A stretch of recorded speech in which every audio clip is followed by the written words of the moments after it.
What up, y'all? Welcome back to the video. Today we're going to be doing a big brake install on my 2017 Infiniti Q60.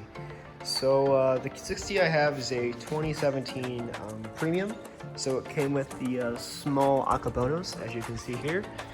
So today we're going to be upgrading that to the big brake Akabonos that came on the Sport and Red Sport models. So these calipers I bought on Amazon. They are remanufactured, so you save around 50% from real Akabonos, but they are made just like Akabonos, and the front still are 4-piston and rear are still 2-pistons. So definitely still an upgrade. And then I also have rotors, new rotors that I'll show later in the video, and those are from the ATL Autosports. So as of right now, I have all of the calipers ready to go. I have them all prepped and ready for primer. Then we'll paint them red and then put the decals on and then clear coat them. So yeah, these should look pretty fire. Alright guys, so this is the setup I have for the painting. Basically I just have 2 chairs and then a piece of wood hanging all 4 calipers. So now I'm going to get started with the priming process. So I'll give you guys an update once I've done my first coat. Alright y'all, so here's an update. All the calipers have been primed with 2 coats, and they're looking pretty good actually. The primer I'm using is actually pretty good with filling gaps in the calipers. It's VHT flame-proof primer, which is rated for 2000 Fahrenheit, which is pretty hot. And then the paint I have is also VHT, the red caliper paint, and that's rated for 900 Fahrenheit. So this paint should withstand all the heat that these brakes will emit on the car. But yeah, they're looking really nice. So yeah, I'm gonna let these sit for an hour, and then I'll probably do the coat of paint.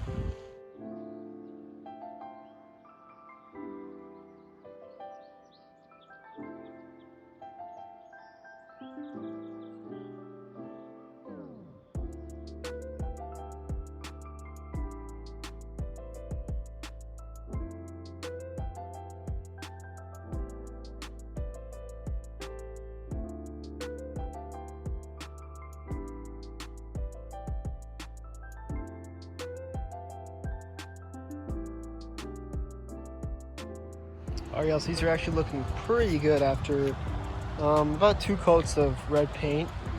They definitely need a little bit of work. Definitely one of them needs one. If you can see the bottom, there is a little bit like bubbling. I think I'll have to sand it down a little bit and then repaint that part. But yeah, the color is really nice. So I'll probably let these dry overnight and then sand that one part tomorrow, and then hopefully they'll be ready for the decal and then the clear coat.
Alright y'all, so calipers are all finished. The paint's actually looking really good, especially for a spray paint job, because most people like to powder coat these. But we'll have to see how durable they are after they're on the car. But yeah, as you can see, the masking worked out pretty well because the pistons don't have any paint around them. But yeah, these are looking really nice. So now I'm going to move on to the installation. So I got the car up on jack stands, and I'm going to be taking off the wheels and then starting the installation. For anyone wondering, these are 19 by 9.5 squared Vors TR4s with a 22 offset. So these do clear the BBK.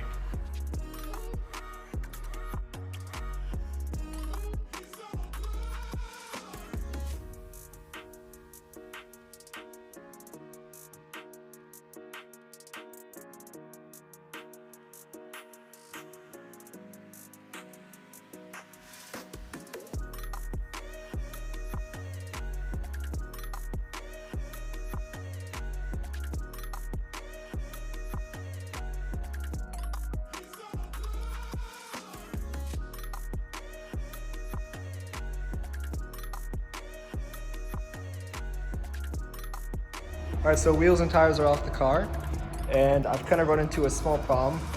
The caliper bolts are pretty rusted up. So I think what I'm gonna do is I'm gonna have to spray them with some PB Blaster and let them sit overnight.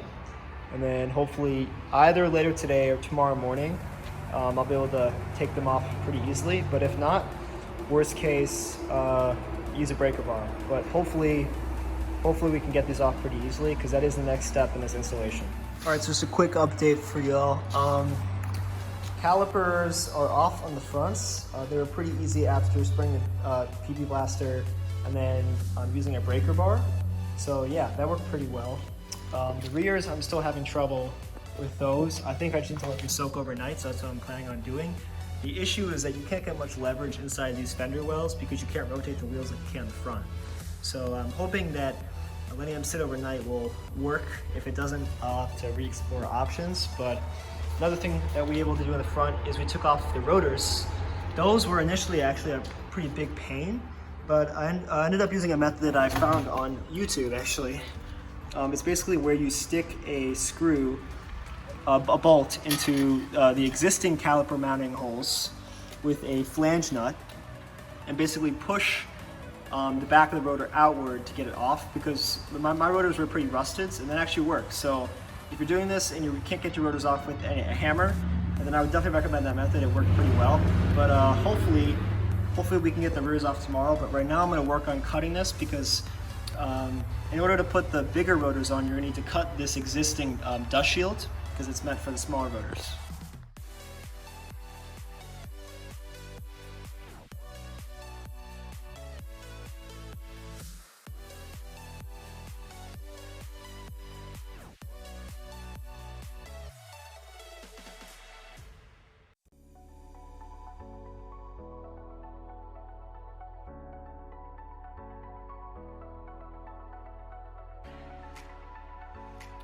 All right, so front rotors are installed.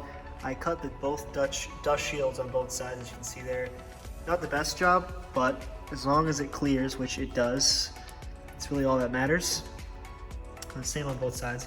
So now I'm going to be installing the front calipers. As I mentioned earlier, I'm stuck with the rears as of right now because I'm letting them soak in the penetrating oil. So might as well just go ahead and do the fronts. So I'm going to be mounting the calipers on and then probably transferring the banjo bolts from the old caliper to the new caliper. So yeah, hopefully that goes pretty well.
All right guys, so front calipers are all mounted up and brake lines are also attached. Ran into a little complication with this side specifically.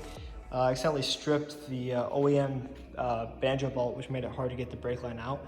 But one thing I learned is that it's much easier to remove the brake line when the OEM or stock brakes are still mounted. It gives you more leverage with a breaker bar because they are kind of rusty. But yeah, so these look pretty nice. I'll show you the other side too. No leaks so far, so I think we're pretty good. So tomorrow I'll be working on the rear. Hopefully I'll be able to get those caliper bolts off and then we can go from there.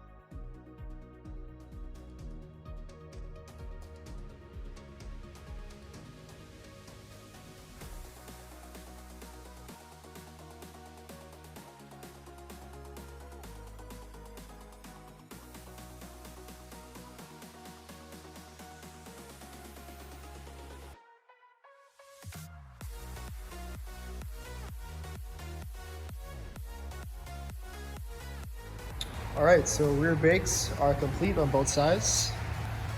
They're looking good. So now I'm going to move on to torquing the caliper bolts and then installing the brake pads. And then we'll move on to bleeding the brakes.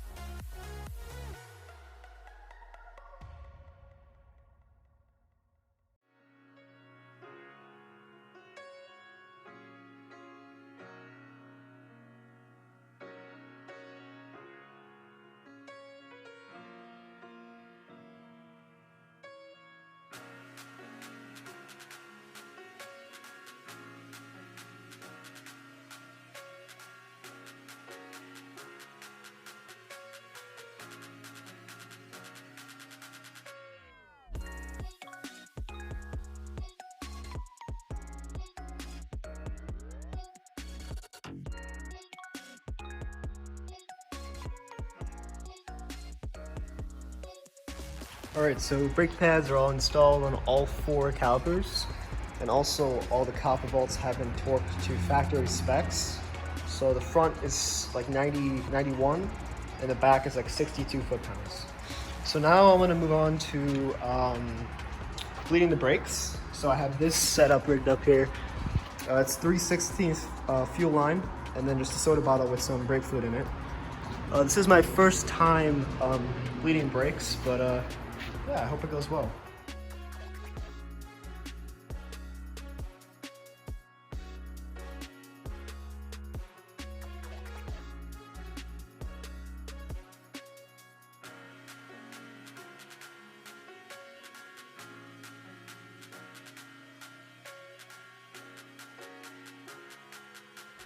All right, so bleeding is complete. There wasn't actually too much air in the system, so it took about probably 5 flushes for each piston.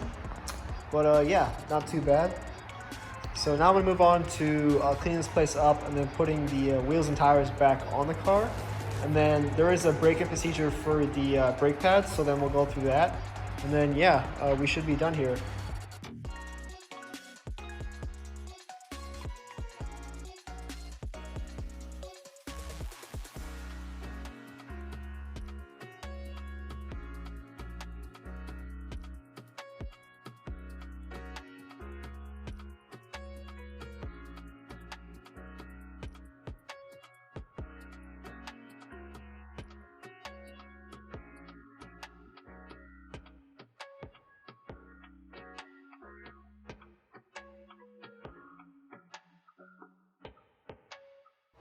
All right, so car's on the ground, and I've already taken it for a drive and done the braking process.